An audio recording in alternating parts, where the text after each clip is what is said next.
Hey everybody, this is Charlie, also known as the Pennsylvania Grain Farmer. I'm up here at my red shed, and I thought today I would do a video on what has become one of my favorite pieces of equipment, besides my tractors of course, and that is my 1986 F600 dump truck, which I use as a grain truck. So I thought I'd go over a little bit on the history of this truck, and also take you for a walk around so that you can see the different features and learn a little bit about it. This truck is relatively new to me. I only bought it a little over 2 years ago in early November of 2019. And the reason that I bought it in the first place was because, well, about 1998, I started to do shelled corn rather than ear corn because I had sold my cattle, and I no longer had a market for my leftover ear corn, so the shelled corn seemed to make sense. And that meant that I was depending on my buddy, who has a trucking company nearby, to haul my shelled corn about 2 hours away to one of the local co-ops. Well, the problem with that was, although he did his best for me, and I recognized that, I was always at his mercy. And the trip, it was a 2-hour trip to the co-op, so sometimes I'd have the truck loaded, and then I couldn't get it back for a couple days because they didn't have a driver or time to take the load and dump it. So I was just, that was bothering me a little bit. And sometimes, you know, maybe I didn't have time to fill up a whole truck, or I'd start filling up a truck and it would start to rain or whatever, and then I'd have the truck tied up for several days, and the guy would need it. So both a good friend of mine and my wife suggested to me that maybe it was time for me to get a truck of my own. Now, I certainly didn't need any kind of triaxle or tractor trailer, but I was looking in Craigslist, and this truck appeared one day right after I started to look. So it was located in a suburb about 50 miles away. And so my wife and I went down, and I took a look at it, and took a drive in it with the owner, and I really liked it. The previous owner really seemed interested in this truck having a good home. You could tell that he really liked it. He did leave it sit outside, and at the time it was a lot duller looking than what it is right now, and I'll talk about that a little bit later. But you know, he did want to make sure that it was going somewhere where it was going to be taken care of, and I assured him that that was the case. I keep it inside, I keep it well maintained, and so he was really happy that it was going to a good home. So we talked about it for a while, and we came to an agreement on price, and I drove it home. The trip home was interesting because I hadn't really had a lot of experience driving a stick shift. I had driven standard transmissions before in vehicles, but mostly they were shifters on the column and not on the floor. And so the drive home was quite an experience. Part of that was on the Pennsylvania Turnpike for about 10 miles, and the rest of the traffic's going 70, 75 miles an hour, and I'm putting along there about 50, which, you know, 50, 55 is about all the faster you want to go in this thing. So I brought it home. One of the first things I had to do with it once I got it here was get it inspected. I put farm plates on it, and here in Pennsylvania that means that I can drive it any time of the day or night. There's no restrictions on that. It's just that it is supposed to be used for farm-related purposes. So I got that you know, registration and licensing taken care of. I took it, made an appointment at the local Ford dealer to have it inspected, because not every inspection station will do trucks the size of an F600 like this. So I took it in, and I first had to do a little bit of work on a couple of the marker lights, just some minor things, and I did put new front tires on it because the old ones were almost worn smooth. And once I did that, I took it in, and to my surprise and delight, it passed inspection. In fact, they told me that it passed with flying colors. The funny thing was, though, a year later, I took it in, and was expecting the same kind of report. And whenever they were done, they told me that it didn't pass because they said the kingpins were bad.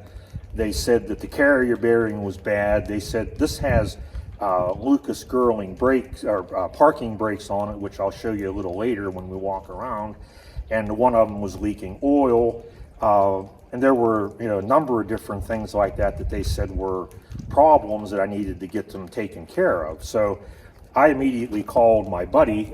If you've watched any of my other videos, you probably heard me talking about my friend Joe, who's the Oliver mechanic. Well, his son is also a great mechanic, and he has a mobile, he has a truck that he, service truck that he uses with a crane on it and a welder and air compressor and, all full of tools that he goes out and works on all kinds of stuff. So I called him, and I know he does work on trucks, so I called him and he said, no, don't take it to the dealership to get that fixed. He said, because they're going to charge you an arm and a leg. He said, bring it up here and I'll take care of it. So because he was busy and he was trying to work my truck in when the time allowed, he had my truck for about 4 months. But again, he did a lot to it. He fixed that brake canister on the back, or actually put a new one on. He changed the carrier bearing. He changed the kingpins. There was an oil leak also in the front where there's an electronic pump for the parking brakes. So he changed that and got that fixed. He also put a new set of recaps on the back, all four, because although my old ones had a decent tread, I hadn't noticed it, but when you look close, you could see they were starting to dry rot and crack. And he said basically they shouldn't pass inspection that way. So we put the new tires on the back too. So all that happened over this past winter. Oh, he also fixed the heater because the fan didn't work and the heater core leaked. So he put a new heater core in it, put a new fan in it, got the controls working, and now whenever I'm hauling in the fall, it'll get nice and toasty in there. Okay, so I have done some things to it. I've put some money into it, but I think I have a pretty good truck now. A couple other things that I've done was last year in the wintertime, we had a few days that were in January that were in the 50s, so I painted it. Now, I'm no body man, and I wasn't looking for any kind of expensive paint job. I just wanted to protect it and make it look a little better. So I just bought some Ford red paint, tractor paint, and some Ford gray tractor paint, and I painted this thing with a brush, a roller, and some spray cans, using whatever was the the right tool for the job, depending on what part of the truck I was painting. So yeah, you can tell that it's a brush or roller painted truck, but to tell you the truth, I've gotten a lot of compliments on it. Whenever I take it to the grain elevator to dump my soybeans, you'd be surprised how many other truckers or farmers, when they're going inside, like you have to there to get your slip, will tell me, they'll see me in there and say, "Is that your truck? Boy, that's a nice looking truck." So I've been really pleased with that. I think it turned out pretty well for being a 36-year-old truck now. So that's a little bit about the history, and what we'll do next is I'll take you for a walk around it so that you can see the rest of it. Okay, so a little more about the truck here in the front. First of all, you can see that there's the typical blue Ford badge or emblem on the front. That, when I got this, was completely silver in color. All the paint had worn off. So just a couple months ago, I got a can of blue paint and masked around it. I sprayed that, and then I took a piece of sandpaper and sanded off the letters to make them stand out, because to try to mask those letters off would have been a complete nightmare. So I did that to it. Also, another feature I like about this truck, it does have a plug here. It's hard to pull out right now, for the block heater, because it is a diesel.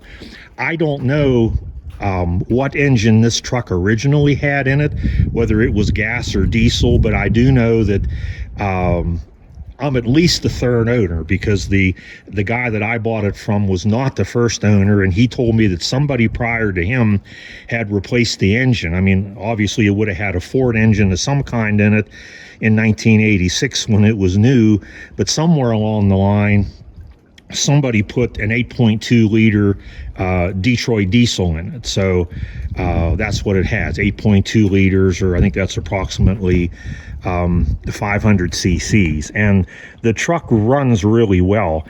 The only real problem that I had with it was this last spring.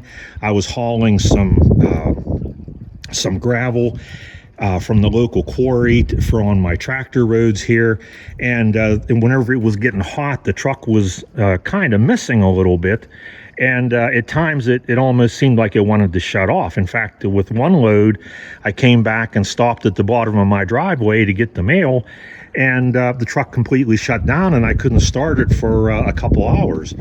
Well, to make a long story short, my mechanic friend Ben came up, and we messed with it a while and couldn't figure anything out. And then after checking some things, he noticed that there was a ground wire running from the fuel shutoff solenoid actually to the alternator, and that wire was almost completely corroded through, so there wasn't very much of it left, and it wasn't making good enough contact. So that wire had a little bit of extra length to it, so he cut it off, put a new end on it, attached it, and the truck has run great ever since. And believe me, it got a good test this past year. I've had it for 2 harvests now, but this past harvest, I not only hauled my own corn and soybeans, but I hauled the corn and almost all the soybeans for a good friend of mine, Corey, and also for my neighbor, John. I hauled all his soybeans. So, I mean, we're all fairly small farmers on the grand thing, the scheme of things, but overall, I hauled over 22,000 bushels of corn and soybeans with this truck this past year, in a truck that only holds about 200 bushel when it was completely full. So that was over 100 trips, but I really enjoyed doing it. Okay, so we'll walk around the truck. Here are one of the new front tires that I told you about. One of the things I did, because I kind of like things to look as good as they can, this truck had no badges on the side. There were just the 2 holes where the badge was supposed to be. So I went on eBay and was lucky enough to be able to find these Ford F600 diesel badges. So I put one on each side, and I thought that made it look a little bit nicer. Okay, something else that I did was I put a mesh tarp on. Now, this tarp won't protect from rain, but it is good. Like, I don't really need it so much when I'm hauling crops like corn or soybeans, but if I'm hauling gravel or if I'm hauling lime, which I do haul my own lime to spread here to the farm, the quarry's kind of picky about everybody having their load tarp before they leave. So with that mesh tarp, I do have to drive through the quarry is about 12 miles away, and I do have to drive through one town to get to it. So this way I'm not going to get pulled over by state police or by the town cops because of an untarped load.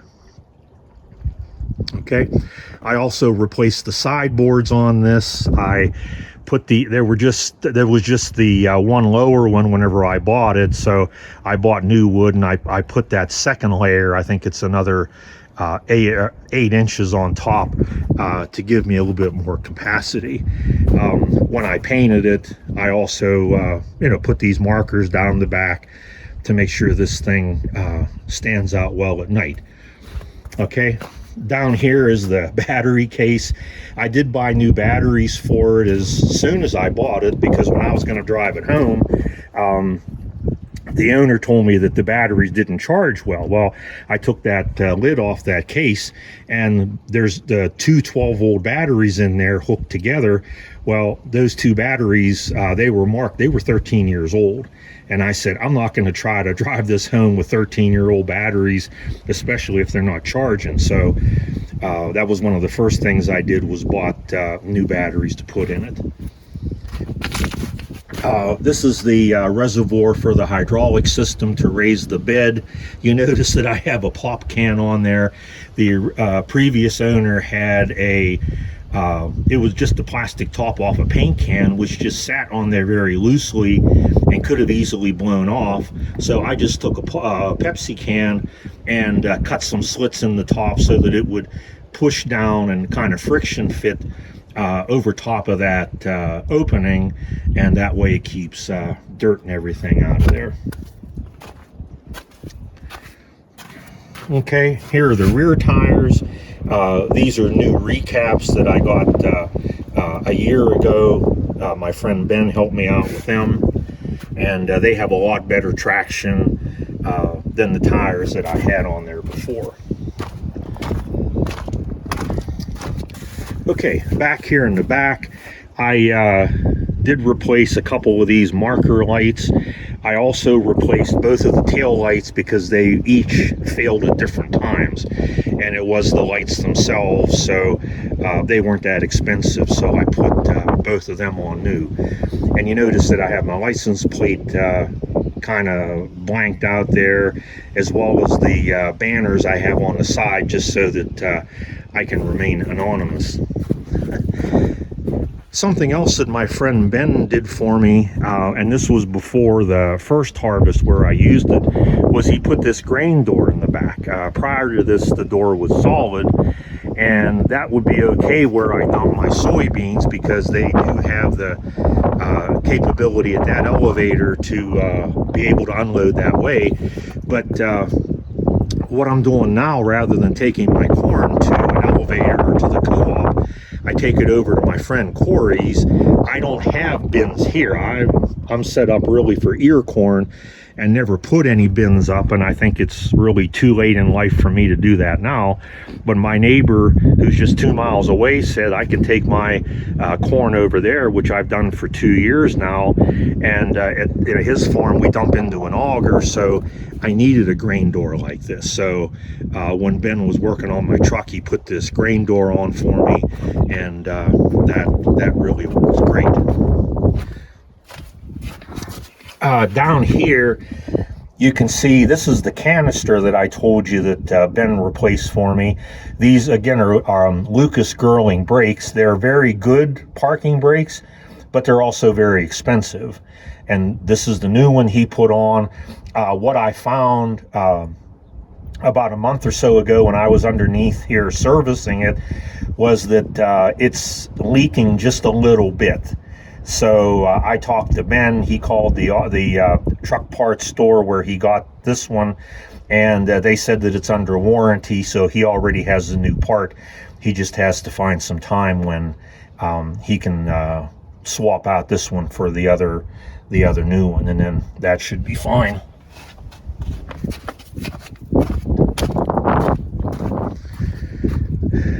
Okay, on this side there's really not an awful lot to see that's different. There's a nice storage compartment here where I keep a small step stool for tarping and untarping,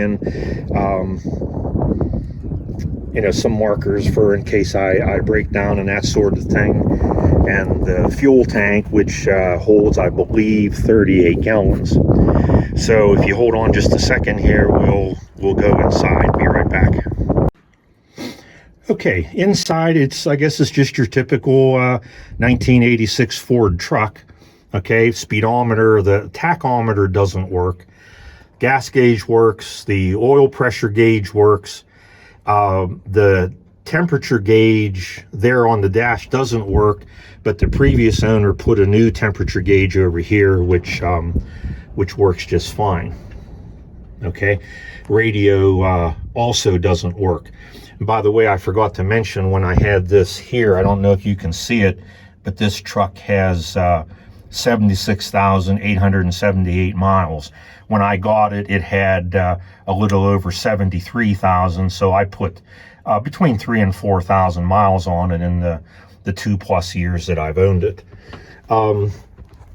It's a 5-speed, but it also has the split rear axle, so basically that's the same as 10 speeds, and I really like that feature. I had no experience with them, so I did a lot of time, spent a lot of time driving this truck when it was empty, just to get used to that. I also keep a good fire extinguisher in here, because you just never know, especially when you're working with dusty crops and things, and especially after I had the combine fire this last year. That fire extinguisher, I think, is a good idea. Okay, it's nothing fancy inside. Somebody prior to me removed the headliner. I'm not exactly sure why, and it doesn't have any door locks, but other than that, this truck does exactly what I want it to do.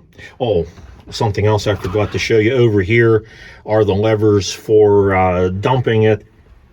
This red lever is what turns the PTO on and off, and then this one is the valve that controls the hydraulics. If you pull it back and have the PTO engaged, the bed will go up. If you push it forward, then the bed will go down. Okay, so that's a look at my 1986 Ford F600 dump truck.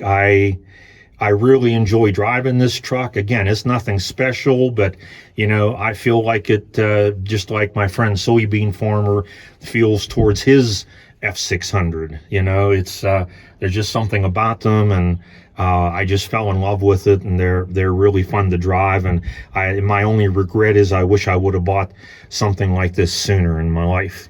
So, but I intend to enjoy it for as long as I can. So, from here in western Pennsylvania, it's Pennsylvania Grain Farmer. I hope that you enjoyed this video. I hope that you'll consider subscribing if you already haven't.